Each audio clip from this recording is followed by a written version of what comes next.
One of the most commonly used and frequently cited rules or practices of classical filmmaking is the 180-degree rule. The 180-degree rule imagines that there's some kind of invisible axis between the camera and the players who are being filmed. The camera will always stay on one side of that axis and the players will always stay on the other.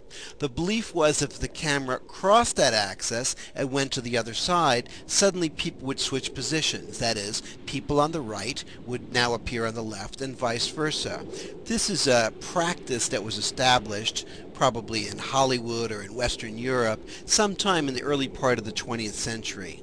As films began to be composed of more and more shots, practices were assembled and devised to allow audiences to be able to move through these films with ease and the utmost clarity, to never be confused as to when an action was taking place or exactly where actors or actresses were in relationship to each other.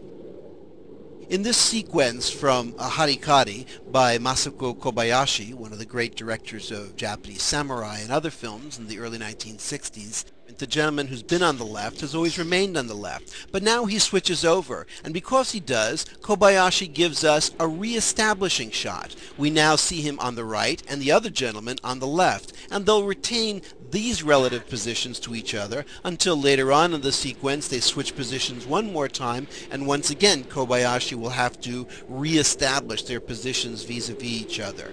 This sets up a kind of not only equilibrium but a sense of exactly what their place within this complex scene might be. As you'll see, there are a number of cuts taken from a number of different positions, but screen action and the relative position of the characters to each other remains constant throughout the entire scene.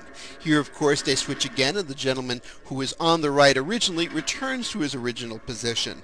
So that throughout this sequence, no matter whether we have close-ups, long shots, shots that focus on one character, or shots that include the two of them, their positions on the right or the left always remain constant for us. So here, for example, the character who's on the left advances and moves towards screen right, whereas the character who's on the right moves back towards screen right. So we get a constancy, a sense of not only their position relative to each other, but how their position remains constant even though what we're seeing are two very, very distinct shots.